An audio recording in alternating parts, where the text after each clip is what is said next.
welcome to my channel and welcome to my new vlog. And I am back. So, এই কয়দিন আমি রোজা থাকি, তার জন্য আর কি বেশি ভিডিও বানাতে পারি না। তবে আমার কিউটি পাইসদের কথা তো মনে রাখতেই হবে।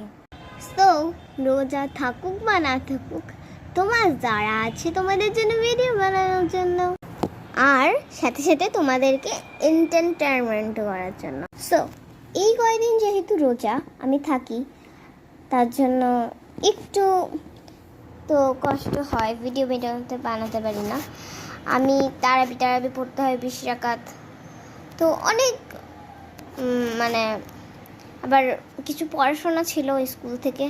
আমি যখন স্কুলে যাইনি তখন শিটগুলো বাকি ছিল, ওই শিটগুলোও করতে হয়, তার জন্য একটু তো সমস্যা হয়। তো এই সব কিছুতে একটু তো আমি ব্যস্ত থাকি, সো ভিডিও বানানো একটু কঠিন। তবে আমি মানি বা না মানি, আমার ভিউয়ার্সরা তো মানবে না, তাই না? সো যেহেতু আমি রোজা থাকি, একটু তো কষ্ট হয় ভিডিও বানাতে। যেহেতু ঈদ কাছে আসছে, আমার অনেক খুশি, মানে আমার অনেক খুশি লাগে যখন কোনো প্রোগ্রাম বা কোনো কিছু হয়। আমি লিটারালি অনেক নার্ভাস একটা মেয়ে। যাই হোক, আমি কেন খুশি সেটা তোমাদেরকে একবার বলি।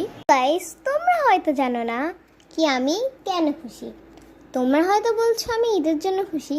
হ্যাঁ, আমি ঈদের জন্য সবসময় খুশি, কারণ রোজা শেষে সেই খুশি দিকটা চলেই আসলো।